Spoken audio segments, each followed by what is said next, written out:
So it looks like another one bites the dust. Essential Phone, which was a phone company that was launched last year by the co-founder of Android, Andy Rubin. This guy. The company looks like it's going up for sale, and the upcoming Essential Phone 2, which was being teased, and there was a lot of rumours circulating around, that's been cancelled.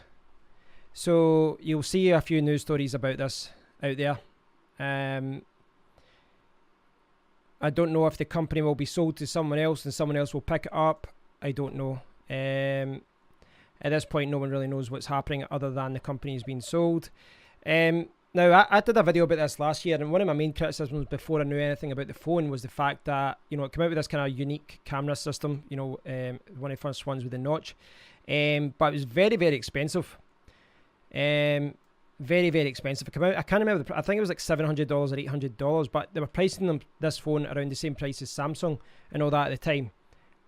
There was probably some warning signs later because the phone dropped in price by a huge margin, and it was being sold for like $450. I think it was at the end of last year.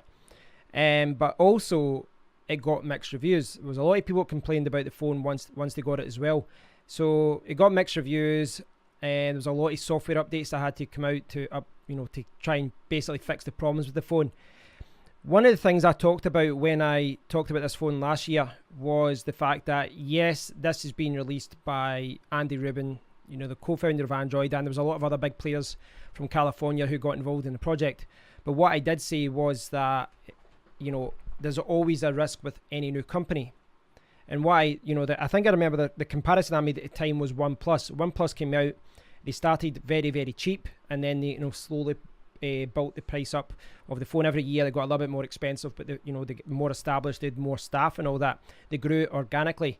This is not what Essential Phone did. They came out and they launched a phone at a very high price point, but they had no proven track record with sales, with updates, with manufacturing, with anything. So you were taking a big risk, and I don't mind taking risks when the phone is a little bit cheaper, but as I said, this came out at a very expensive price point, and I don't think his reputation was enough to secure people to get the phone. If I remember right, this was only available in the USA at first, and then I don't know if it get made available elsewhere.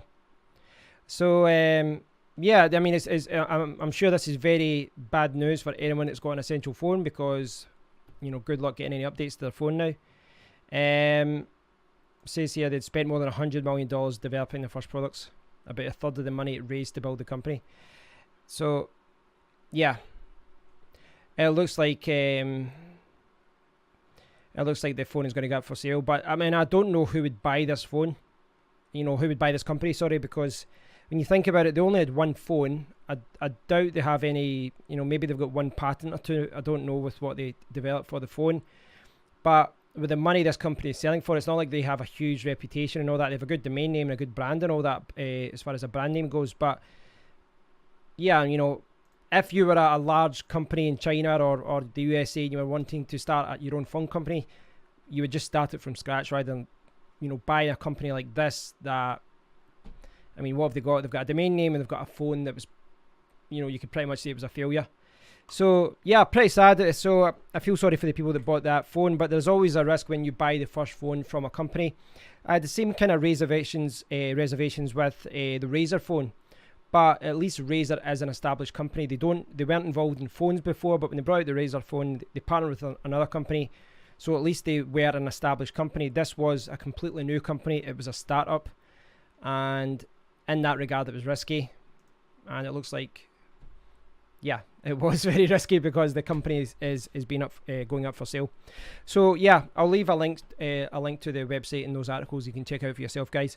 Let me know what you think about it, and I'll speak to you all in the next one. Take care.